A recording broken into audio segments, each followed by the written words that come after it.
আসসালামু আলাইকুম রহমতুল্লাহি ওয়া বারাকাতুহু। সম্মানিত দর্শক, আজকের এই ভিডিওটি বাংলাদেশের সাবেক প্রধানমন্ত্রী শেখ হাসিনার আগামী দিনের রাজনীতি, ভবিষ্যৎ এবং পরিণতি নিয়ে ইতিহাসের আলোকে আলোচনা করার চেষ্টা করব। আপনারা জানেন যে মানুষের যে ভাগ্য, এটির চারটি পরিণতি, চারটি ডাইমেনশনে হয়ে থাকে, চতুষ্কোণে হয়ে থাকে। কিছু মানুষ রয়েছে জন্মগতভাবে তারা রাজা বাদশাহ হয়ে জন্ম নেয়।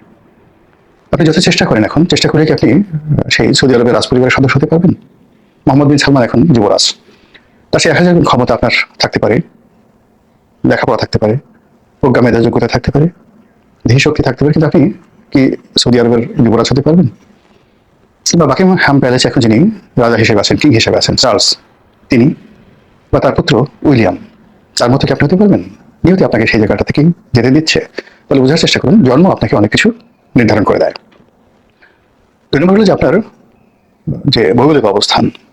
আপনার জন্ম যদি ইউরোপে হয়, আমেরিকাতে হয়, আপনার জন্ম যদি জাপানে হয়, আপনার জন্ম যদি বাংলাদেশে হয়, উগান্ডাতে হয়, বুগান্ডাতে হয়, তাহলে আপনার সেই ভূখণ্ডগত কারণে, ভূমির কারণে, জলবায়ু আবহাওয়ার কারণে, প্রকৃতি এবং পরিবেশের কারণে আপনি যাকে অর্জন করেছেন, আপনার শরীর, গায়ের রং, চিন্তা চেতনা, সবকিছু এটা মৃত্যু পর্যন্ত আপনাকে ওই বৃত্তের বাইরে বেরোতে দেবে না। আপনি যত চেষ্টা করেন বাংলাদেশের বসে আপনি ফিদেল ক্যাস্ট্রো বা চে গুয়েভারা হতে পারবেন না। আপনি যত চেষ্টা করেন মিশরের মতো জায়গাতে বসে আপনি বঙ্গবন্ধু শেখ মুজিবুর রহমান হতে পারবেন না। আমাদের দেশে এখানে যেভাবে রঘু ডাকাত রয়েছে, এই রঘু ডাকাতের সঙ্গে আপনি জেমস বন্ডের কখনোই তুলনা করতে পারবেন না। আবার পাক ভারত উপমহাদেশে, বাংলাদেশে আপনি কোনোদিন একজন জেমস বন্ডকে বানাতে পারবেন না। এখানে জেমস বন্ড নামক কোন চরিত্রকে যদি পুরনো ঢাকাতে ছেড়ে দেওয়া হয়, 1 ঘন্টার মধ্যে পুরনো ঢাকার পরাটা, বিরিয়ানি এগুলো খেয়ে পেট খারাপ হয়ে মরে যাবে, সঙ্গে সঙ্গে জেমস বন্ড মরে যাবে। এগুলো অবস্থা। আবার আমাদের দেশে সেই বিখ্যাত যে রানী ভবানী, ভবানী পাঠক, কিংবা ধরুন সেই যে রঘু ডাকাত, এদেরকে নিয়ে যদি আপনি ইটালিতে ছেড়ে দেন, 1 মিনিটের মধ্যে সে মরে যাবে সঙ্গে সঙ্গে। এই জন্য ভূগোল একটা বিরাট বিষয় মানুষের জীবনের জন্য। এরপর টাইম, সময়, অপরচুনিটি, সময় এবং সুযোগ, এই দুটো ছাড়া আপনার কোনো জ্ঞান, কোনো যোগ্যতা কখনো কাজে আসবে না। অনেক সফলতা কেবলমাত্র সময়ের কারণে ব্যর্থ হয়ে যায়, আর অনেক ব্যর্থতা কেবল সময়ের কারণে সফল হয়ে যায়। শেখ হাসিনার জন্য যেটি 2009 সালে সম্ভব ছিল, 12 সালে সম্ভব ছিল, সেটি 2025 সালে তার জন্য অসম্ভব হয়ে গিয়েছিল। তারেক রহমান সাহেবের জন্য 2024 সনের আগস্ট মাসের 15 তারিখ পর্যন্ত ইতিহাস রচনা করার তার সুযোগ ছিল, এটি এখন তিনি চেষ্টা করলেও পারবেন না। ফলে সময় একটা বিরাট ফ্যাক্টর। থার্ড হলো ইতিহাস, ট্রেডিশন, ঐতিহ্য, বংশক্রম, ক্রোমোজম, এই জিনিসগুলো আপনার ক্ষেত্রে কিভাবে কাজ করে। অর্থাৎ আপনি যে ভূখণ্ডে আছেন সেই ভূখণ্ডের অতীত ইতিহাস, এবং আপনি যে কর্ম করছেন সেই কর্মে পৃথিবীর ইতিহাস, সেই ইতিহাসের ধারাবাহিকতা আপনার জন্য অনিবার্য হয়। আপনি এর বাইরে যেতে পারবেন না। বাংলাদেশের বঙ্গবন্ধুর যা অবস্থা হয়েছে, চিলির সালভেদের, আলেনদের একই অবস্থা হয়েছে। বঙ্গবন্ধুর যে অবস্থা হয়েছে, মার্শাল টিটোর একই অবস্থা হয়েছে। এর বাইরে যেতে পারেনি। একটা সময় আছে, সেই সময়ের সাথে আপনাকে তাল মিলাতে হয়। তো সেই অর্থে শেখ হাসিনা এই মুহূর্তে কোন পর্যায়ের লোক? তার বন্ধুগুলো ধরেন, নরেন্দ্র মোদী, পুতিন, কাতারের এই যে বর্তমান আমির, সে আমিরের বাবা, বাদশাহ সালমানের যে এখন যে মোহাম্মদ বিন সালমান রয়েছেন, তার বাবা বাদশাহ সালমান, ডোনাল্ড ট্রাম্প, এই মানুষগুলোর কথা বললাম, যাদের সঙ্গে তার ভালো সম্পর্ক রয়েছে। এর মধ্যে আরেকজন আছে, বর্তমানে যিনি ভুটানের যিনি রাজা, তিনি সজীব ওয়াজিদ জয়ের খুব ঘনিষ্ঠ বন্ধু, ক্লাসমেট।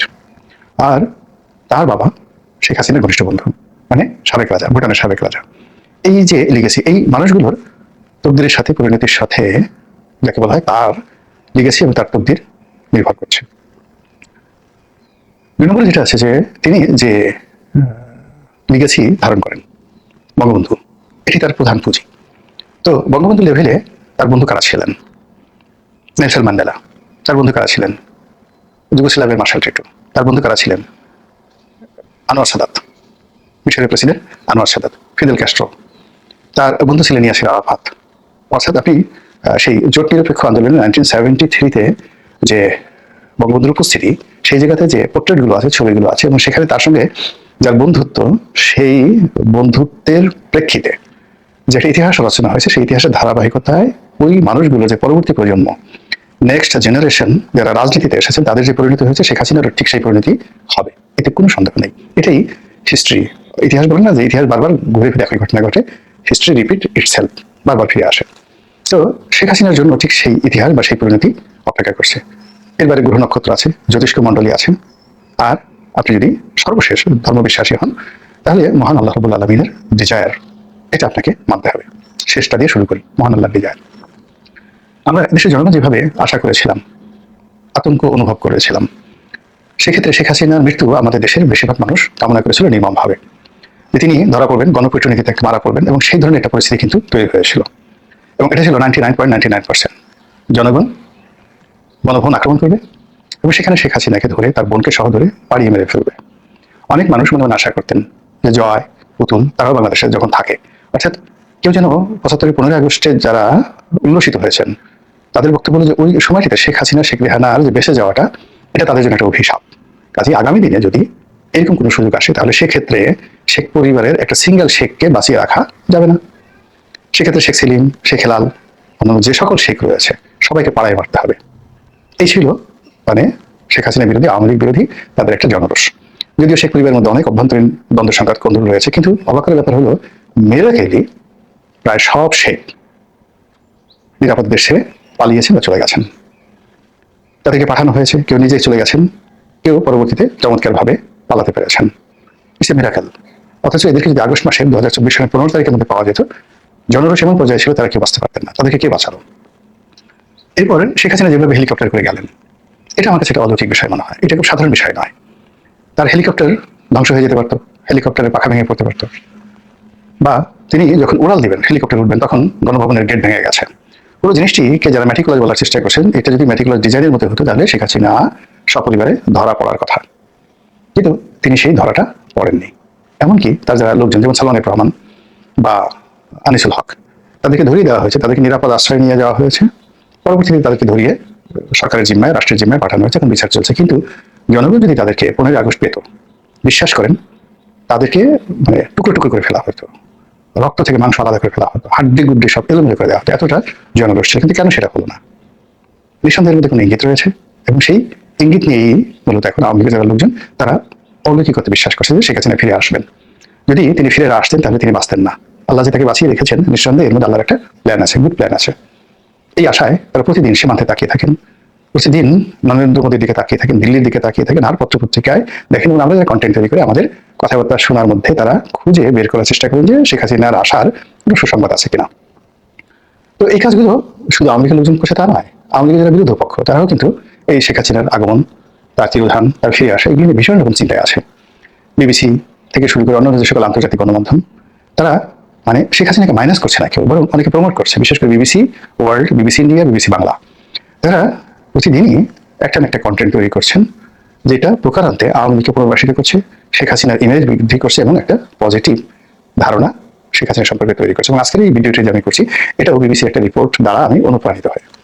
এখন বিবিসি যে রিপোর্টটি করেছে, সেই রিপোর্ট অনুযায়ী শেখ হাসিনার পরিণতি কি হবে, সেই পরিণতিতে যে কোনো দিকে বুঝতে পারবে যে শেখ হাসিনা ফিরে আসবেন, এই কথাই বিবিসি বোঝানোর চেষ্টা করেছে। তারা খুব সুকৌশলে যারা ক্ষমতাচ্যুত হয়েছে এবং যারা ধরা পড়েছেন, জনতার হাতে ধরা পড়েছেন, তারা সবাই ফাঁসিতে চলেছেন।